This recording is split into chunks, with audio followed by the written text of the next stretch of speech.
Welcome back to another Explainer. We're jumping straight into the global chessboard today to look at a massive, real-time geopolitical chess match happening right now between India and China.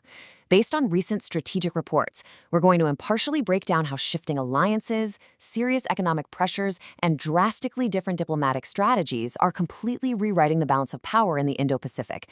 If you're looking to understand the maneuvers behind the headlines, you're in the right place. Let's get into it.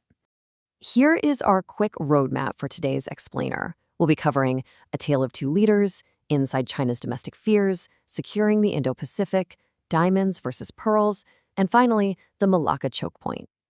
Part 1. A tale of two leaders. To really grasp this macro strategy, we have to start with a glaring, almost night-and-day contrast in visibility between the two leaders at the helm. On one side, analysts point to Prime Minister Modi embarking on a highly active 10-day, three-country tour in July of 2026, hitting Indonesia, Australia, and New Zealand. But on the flip side, President Xi Jinping has notably retreated from international travel. While India is out there actively engaging the globe, the Chinese leader is maintaining a virtual absence from the world stage. Just one. That's it. That single number represents the only major foreign visit President Xi made in the entire first half of 2026. And according to reports, that singular trip was just to North Korea in June. Now, this is incredibly striking when you consider that major global events like the SEO Summit in Kyrgyzstan, the BRICS Summit in India, and really crucial U.S. visits were supposedly on the table.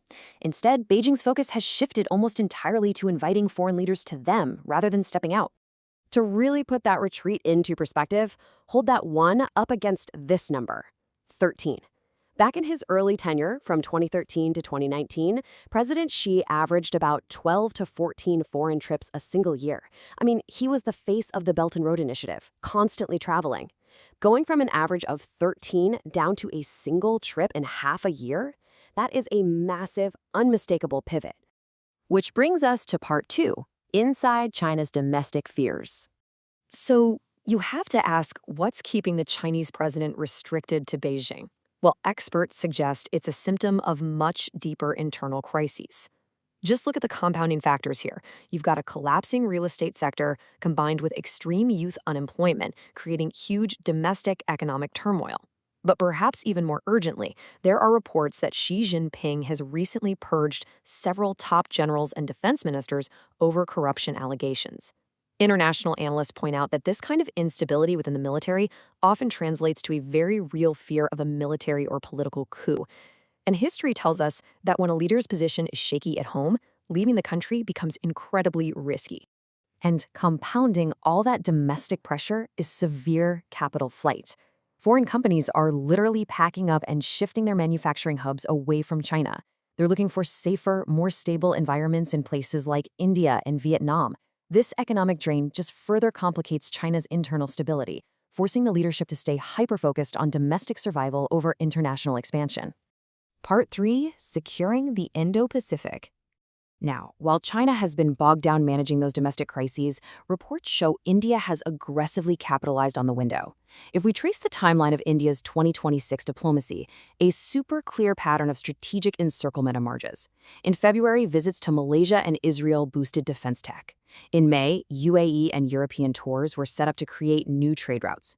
In June, they solidified ties with France and worked on developing a naval base in the Seychelles to check the Indian Ocean. And then that massive July tour to Indonesia, Australia, and New Zealand. Every single stop on this timeline serves a very specific purpose in building a comprehensive security network. Let's look at how these strategies clash in Part 4. Diamonds versus pearls. India's intense schedule is essentially a direct countermeasure to China's string of pearls.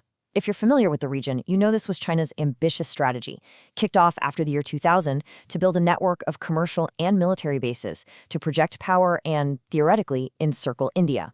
We're talking massive investments in Pakistan's Gwadar port, a 99-year lease on Sri Lanka's Hambantota port, and even their first overseas military base in Djibouti. For a while, it really looked like China was winning the board.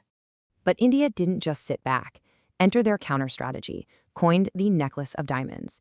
India aggressively secured its own access to strategic naval bases, basically forming a wider ring around China's pearls.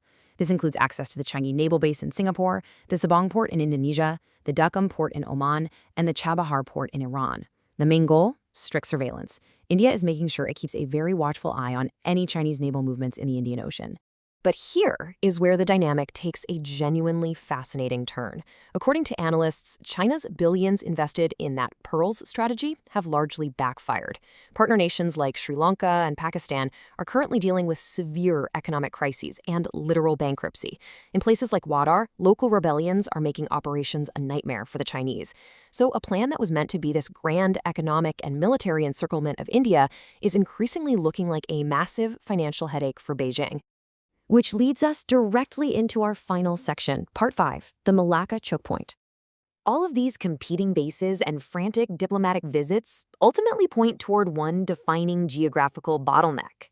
Because despite its massive military might, experts highlight that China has a glaring vulnerability. A staggering 80% of its total energy requirements has to be imported from outside sources. Any disruption to that supply chain? It would completely cripple their economy and military functionality. And where is almost all of that oil from the Middle East and Africa flowing through? Right through the Malacca Strait. It's a highly active, incredibly narrow sea route that sits right next to India's Andaman and Nicobar Islands. Because 80% of China's trade in oil passes through this tiny corridor, it is the ultimate choke point. And by the way, it's not just India focusing here. The US is also actively targeting these exact logistical vulnerabilities. So let's circle back to why PM Modi's July 2026 tour was so absolutely critical. Let's break down the reported strategic gains. By partnering with Indonesia on the Sabang port, India essentially placed a watchtower right at the mouth of Malacca Strait. Over in Australia, they strengthened the Quad and locked down vital access to critical tech minerals like lithium and cobalt, which are huge for moving away from Chinese reliance. And in New Zealand, they leveraged their diaspora for soft power alongside new tech agreements. They aren't just visiting, they are systematically building a highly calculated strategic buffer. So, as we wrap up this explainer, I want to leave you with a provocative thought based on everything the analysts are pointing to. With deep domestic fears keeping Chinese leadership grounded at home, their foreign port investments resulting in bankruptcies, and India actively securing global choke points, has the string of pearls actually transformed from a strategic encirclement into a trap for China itself? It's a fascinating shift in the global balance of power and absolutely something we're going to keep our eyes on. Thanks so much for joining me today on this deep dive. Keep questioning, keep learning, and I'll catch you on the next explainer.